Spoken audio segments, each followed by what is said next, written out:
আসল খবর শোনেন। ইরানের সাথে যে যুক্তরাষ্ট্র এবং যুক্তরাষ্ট্রের অবৈধ সন্তান জারজ সন্তান ইসরায়েল এই মুহূর্তে যুদ্ধ করছে। এখন যুক্তরাষ্ট্র আর তার জারজ সন্তান ইসরায়েল এই যুদ্ধ থেকে পালাবার জন্য এখন পথ খুঁজছে, কোনো পথ পাচ্ছে না। এখন আবোল-তাবোল বকছে। আপনাদের কাছে আমি কিছু প্রমাণ সহকারে বলব যে যুক্তরাষ্ট্র এবং ইসরায়েল যে আ না পেরে পালাতে চাচ্ছে এটির কিছু প্রমাণ আমি আপনাদেরকে circumstantial যে evidential প্রমাণ সেগুলি আমি আপনাদেরকে দিব। আপনারা শেষ পর্যন্ত শুনুন এবং অবশ্যই আপনাদের যারা সেই ইরানকে ভালোবেসে মধ্যপ্রাচ্য সবগুলি দেশকে মুসলিম দেশ হিসেবে ভালোবেসে যারা সবসময় চায় ইরানের বিজয় হোক, মধ্যপ্রাচ্য ভালো থাকুক, সেই মানুষগুলিকে পৌঁছায় দিবেন। তারা অবশ্যই দেখে অবগত থাকুক কি হচ্ছে যুক্তরাষ্ট্র আই মিন এই মধ্যপ্রাচ্য যুদ্ধের মধ্যে। আ আপনারা জানেন যে এই মুহূর্তে যুক্তরাষ্ট্রের প্রেসিডেন্ট ডোনাল্ড ট্রাম্প প্রতিনিয়ত হুমকি দিচ্ছে যে, "সবকিছু শেষ করে দিয়েছি। এখন শুধুমাত্র ইরানের অপেক্ষায় আছে। তারা ইয়ে করলেই আমরা শেষ পর্যন্ত আ তাদেরকে আমরা যে শর্তগুলি মানলে পরেই আমরা যুদ্ধ বন্ধ করে দিব।" ১৫ টা শর্ত দিয়েছে পাকিস্তানের মাধ্যমে। এই ইত্যাদি, ইত্যাদি আপনারা জানেন। এগুলো সবকিছুই শুধুমাত্র দেখানোর জন্য ইরান কোনোভাবে তাদের আক্রমণ থামাচ্ছে না এবং তারা সম্পূর্ণভাবে প্রস্তুত রয়েছে মুখামুখি যুদ্ধ করবার জন্য। এটি হলো ইরানের সর্বশেষ অবস্থান। আর আমি যেটি প্রমাণ দিতে বলেছি, প্রমাণ দিব বলেছি সেটি হলো যে আসলে যুক্তরাষ্ট্র আর ইসরায়েল এই যুদ্ধ থেকে পালাতে চাচ্ছে। এর সবচেয়ে বড় প্রমাণ হলো আজকে ইসরায়েলের আইডিএফ, ইসরায়েলি ডিফেন্স ফোর্সের যে প্রধান, সেনাপ্রধান সে বলেছে যে এই আইডিএফ এর লোক যারা সেনা সদস্যরা রয়েছে তারা আর যুদ্ধ করার মতো মানসিকভাবে প্রস্তুতি নেই। এবং তাদের আইডিএফ এর সদস্য অনেক, অনেক কমে গেছে। কারণ অপরিকল্পিত যুদ্ধের কারণে বিভিন্ন ফ্রন্টে যুদ্ধ করতে গিয়ে এমনভাবে তারা মার খাচ্ছে, এমনভাবে আহত হচ্ছে, এখন আর যুদ্ধ করবার মতো যে সেই সৈন্য সংখ্যা নাই। আজকে সেনা প্রধান সেটি স্বীকার করেছে। এবং দুদিন আগে ইসরায়েলের বিরোধী দলীয় প্রধান তিনিও বলেছে আইডিএফকে ইচ্ছামতো বর্তমান এই নেতানিয়াহু সরকার ইচ্ছামতো চতুর্দিকে ব্যবহার করে সামনে নির্বাচনে কিভাবে আবারও থাকা যায় রাজনৈতিক উদ্দেশ্যে ব্যবহার করে পুরো আইডিএফকে বিতর্কিত করে ফেলেছে। এখন আইডিএফ এর মানে সেনাবাহিনীর পক্ষে থেকে ইসরায়েলের পক্ষে ইসরায়েলি কোনো নাগরিক আর যুদ্ধ করার জন্য মানসিকভাবে, শারীরিকভাবে প্রস্তুত নেই।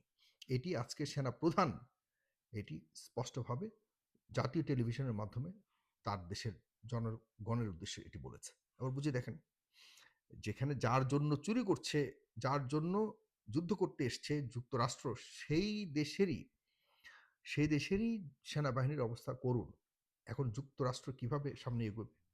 যুক্তরাষ্ট্র থেকে এখানে বুটস অন দ্য গ্রাউন্ড মানে স্থল পথে যুদ্ধ করবার জন্য যুক্তরাষ্ট্র থেকে লোকজন সেনাবাহিনী পাঠানো হচ্ছে।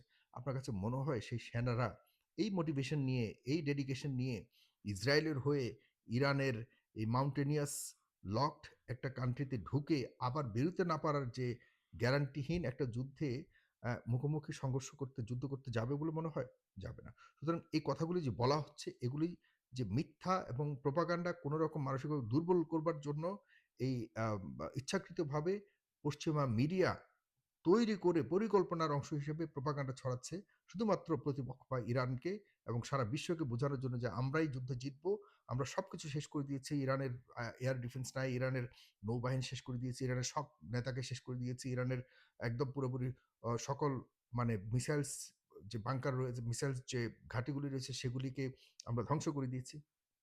প্রায় ৯০ ভাগ মিথ্যা কথা বলতেছে। এটার আরেকটা প্রমাণ দিচ্ছি আপনাদেরকে। আজকে আ ট্রাম্প সাংবাদিকদের প্রশ্ন বলেছে যে, "ইরান থেকে আমাকে প্রস্তাব দেয়া হচ্ছে আমি যেন ইরানের সর্বোচ্চ নেতা হই।" বলেন হাসবো না কাঁদবো বুঝতে পারতেছি না। মানে কত বড় বদ্ধ পাগল হলে পরে আমি আগে ভাবতাম কি জানেন? ঠিক আজকের থেকে আগের দিন মানে এই খবর পাওয়ার আগ পর্যন্ত আমি ভেবেছিলাম হয়তো ডোনাল্ড ট্রাম্প 50% পাগল হতে পারে। কিন্তু এই খবর পাওয়ার পর আমি কনফার্ম হয়ে গেছি সে 100% পাগল।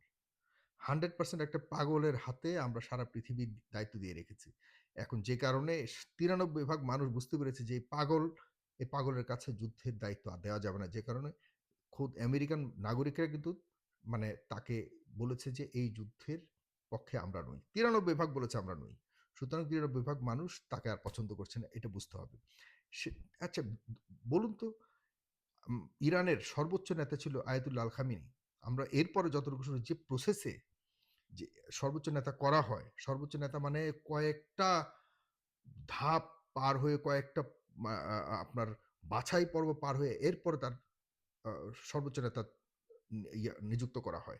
এবং এখানে ইসলাম ধর্মীয় জ্ঞান থাকা, ইসলাম ধর্মীয় নিয়ম নীতি থেকে শুরু করে ধর্মের ব্যাপারে, ইসলামের ব্যাপারে সর্বোচ্চ জ্ঞান তার থাকতে হবে এবং বহু গুণে তাকে অধিকারী হতে হবে।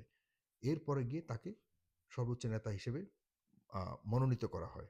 আচ্ছা বলুন তো, ডোনাল্ড ট্রাম্পকে কোন বেকুব, ইরানের কোন স্তরের কোন বেকুব এই ধরনের প্রস্তাব দিতে পারে এবং এই দেয়ার পরে সে আবার সাংবাদিকদের কাছে বলে যে, "আমাকে ইরানের সর্বোচ্চ নেতা হতে আমাকে প্রস্তাব দিয়েছিল।" আমি বলছি, "না, না, না, আমি এখন ইরানের সর্বোচ্চ নেতা হতে চাই না।" এই ধরনের কথা সে একজন বিশ্বের সর্বশ্রেষ্ঠ শক্তিধর দেশের প্রধান হিসেবে সে এই ধরনের কথাও মানুষের কাছে বলছে বা সাংবাদিকদের কাছে বা ইন্টারন্যাশনাল কমিউনিটিকে বলছে। তার মানে বুঝে দেখেন তার যে কথাগুলি অন্যান্য কথাগুলি যেগুলো বলছে, এগুলোর আবার ওয়েট কতটুকু আপনারা বুঝতে পারেন।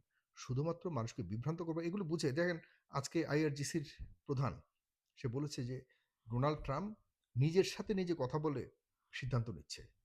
আমরা কিছুই জানি না। আমরা যুদ্ধের জন্য প্রস্তুত মানে আইআরজিসি ইরানের যে আ আ রেভলিউশনারি গার্ডস কর্পস তারা বলেছে, "আমরা বসে আছি তোমাদের সাথে ফ্রন্ট যুদ্ধ করবার জন্য। আমরা বহুদিন যাবৎ এই একটা সময়ের অপেক্ষায় ছিলাম।" তোমরা আসো আমরা তোমাদের সাথে মুখোমুখি যে কারণে এখন দেখা যাচ্ছে যে একদিকে বলছে যে আমরা বা শান্তি চুক্তি করতে যাচ্ছি অন্যদিকে আবার বলছে যে আমরা হাজার হাজার সৈন্য পাঠাচ্ছি মানে চাপ দেওয়ার জন্য আমরা পাঠাচ্ছি সৈন্য এবং তোমাদেরকে উড়িয়ে ফেলবো তোমাদের সবকিছু ধ্বংস করে ফেলবো আবার অন্যদিকে কি করতেছে শান্তি চুক্তি করার জন্য মধ্যস্থতা পাঠাচ্ছে যুক্তরাষ্ট্র এটি সম্পূর্ণভাবে আসলে ইরানকে মানসিকভাবে দুর্বল করবার জন্য এবং সময় ব্যয় করবার জন্য হ্যাঁ এটা ঠিক অবশ্যই যুক্তরাষ্ট্র এবং ইসরায়েল এত সহজেই তো আর পিছু হটবে না অবশ্যই আরো কিছু দেখানোর চেষ্টা করবে কিন্তু সে আরো কিছুকে মোকাবেলা করবার জন্য সম্পূর্ণ প্রস্তুত নিয়ে রেখেছে ইরান এতে কোনো সন্দেহ নেই আপনার ইরানের আহ, গবেষকরা যে অনলাইনে বিভিন্ন সময় বিভিন্ন চ্যানেলে কথা বলে তারা যেটা বলেছে আমি নিজেই শুনেছি তারা বলছে যে ইরান এখন সম্মুখ যুদ্ধে মোকাবেলা করবার জন্য প্রস্তুতি রয়েছে এবং বর্তমানে যে 15 পয়েন্টস মানে